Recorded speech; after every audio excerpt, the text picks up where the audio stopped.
Media platforms ని వాడుకొని electronic media కావచ్చు, ప్రింట్ మీడియా కావచ్చు, సోషల్ మీడియా ప్లాట్ఫామ్స్ కావచ్చు, వాళ్ళకు అనుకూలంగా ఉన్నటువంటి అన్ని మాధ్యమాల్ని కూడా వాడుకుంటూ వరుసగా హ్యూమిలియేట్ చేస్తూ, డిఫేమ్ చేస్తూ, అదిగో విడుదల రజని, ఇదిగో విడుదల రజని, అదే ఆవు కథ, అదే కథ, అదే కథ, ఎక్కడ చూసినా కూడా అదే కథ వరుస పెట్టి రిపీట్ చేసి చేసి చేసి చేసి మొత్తానికి ఈ రోజుకి ఒక కన్క్లూజన్ కి తీసుకొచ్చారు. అది ఈ రోజు చూసినట్టయితే నా మీద ఏసీబీ కేసు కట్టారు. ఏంటి ఈ ఏసీబీ కేసు? అసలు ఈ కేసు గురించి మనం మాట్లాడితే, ఈ కేసుకి సంబంధించి ఎవరైతే కంప్లైంట్ ఇచ్చారో ఈ కంప్లైంట్ ఇచ్చిన వాళ్ళని నేను ఏ రోజు చూడలేదు. ఈ కంప్లైంట్ ఇచ్చిన వాళ్ళు నన్ను ఏ రోజు కలవలేదు, నేను వాళ్ళని ఏ రోజు కలవలేదు. ఈ కంప్లైంట్ ఇచ్చిన వాళ్ళతో నేనెప్పుడు మాట్లాడలేదు.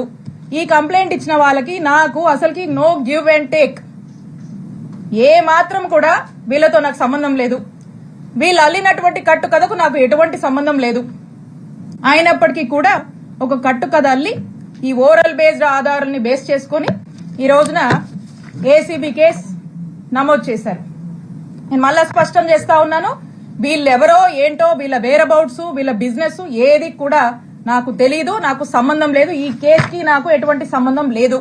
కేవలం ఒక పొలిటికల్ క్లౌడ్ తో దీని వెనకాల కొంతమంది ఉండి, వాళ్ళ వెనకాల కొంతమంది ఉండి చేస్తున్నటువంటి, విడుదల రజనీని టార్గెట్ చేస్తున్నటువంటి ప్రయత్నంగా రెడ్ బుక్ పాలన పరాకాష్ఠగా ఈ కేసుని ఈ రోజు చూడాల్సినటువంటి అవసరం ఉంది అని తెలియజేస్తున్నా. ఇప్పుడు అసలు ఈ కథ ఇదొక కట్టు కథ, చక్కటి కట్టు కథ. ఈ కథలోకి వెళ్తే అసలు ఎందుకు వీళ్ళు ఇలా చేస్తున్నారు, ఎందుకు ఈ కేసు పెట్టాల్సి వచ్చింది, ఏంటి కారణాలని కనుక మనం చూస్తే, ఈ పెట్టినతను టీడీపీ సంబంధించినటువంటి వ్యక్తి.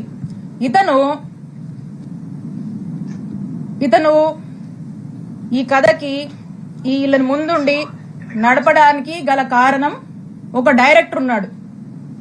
ఈ డైరెక్టరు, ఈ స్క్రీన్ ప్లే, వీళ్ళంతా కూడా ఈ యాక్టర్స్, ఆర్టిస్టులు వీళ్ళంతా. ఎందుకంటే మొదటి నుంచి కూడా ఒక మార్కెటింగ్ టీం ని పెట్టి, మీరు వస్తారా విడుదల రజనీ మీద కేసు పెడతారా, కంటెంట్ మేము ఇస్తాము, మీరు జస్ట్ అక్కడికి వెళ్ళి ఆ కంప్లైంట్ ఇచ్చిరండి, మీరు వస్తారా, అధికారం మా దగ్గర ఉంది, ఏం పని కావాలో చేసి పెడతాము, విడుదల రజనీ మీద మేము ఒక నరేషన్ ఇస్తాము, ఆ నరేటివ్ తీసుకుని పలానా ఆఫీస్కి వెళ్ళి కంప్లైంట్ చెప్పండి, బయటికి రాగానే మీడియాతో మాట్లాడండి, సోషల్ మీడియాలో పెట్టండి అనేది ఒక ఎజెండా పెట్టుకున్నారు. ఒక మోడస్ ఆపరెండా రన్ చేస్తున్నారు. దాంట్లో భాగంగానే ఒక బిజినెస్ మ్యాన్, ఒక వ్యక్తి వెళ్లి, ఇక్కడ ఒక డైరెక్టర్ ఉన్నాడు, ఆ డైరెక్టర్ ఎవరో కాదు, Narasaraopet MP Shri Lavu Srikrishnadevaraya garu. He is the director. ఈ డైరెక్టర్ దగ్గరికి ఈ బిజినెస్ మ్యాన్ వెళ్తాడు. ఈ బిజినెస్ మ్యాన్ ఫ్రెండ్ అంటారు, ఈ బిజినెస్ మ్యాన్ బంధువు అంట, అదే పార్టీకి సంబంధించి, అదే వాళ్ళ వర్గానికి సంబంధించినటువంటి వ్యక్తి ఈ బిజినెస్ మ్యాన్.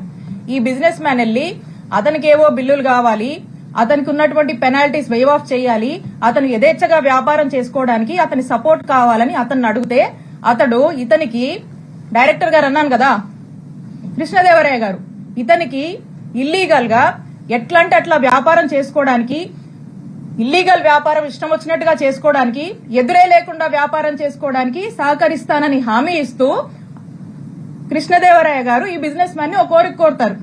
ఏంటంటే, నా టార్గెట్ విడుదల రజనీ, ఈ విడుదల రజనీ మీద తన్ని డిఫేమ్ చేయాలి, తన మీద ఏదో ఒక కంప్లైంట్ పెట్టండి, తన్ని డిఫేమ్ చేద్దాము, కంప్లైంట్ పెట్టించడము, ఆ పైన ఫాలో అప్పులు వ్యవహారాలు మొత్తం నాది బాధ్యత, మీరు అలా కంప్లైంట్ పెట్టి నేను చెప్పిన ఆఫీస్కి వెళ్ళి ఇచ్చేసి మీరు ఇంట్లో కూర్చోండి మెలకుండా, నేను నడుపుతా అని చెప్పి మీ బిజినెస్ లు నడిపిస్తా అని అతనికి అభయం ఇచ్చి వెనకుండి ఈ విధమైనటువంటి దారుణమైనటువంటి ఇల్లీగల్ కేసుని నా మీద, మా స్టాఫ్ మీద, మా మరిది మీద పెట్టించినటువంటి ప్రయత్నం చేశారు.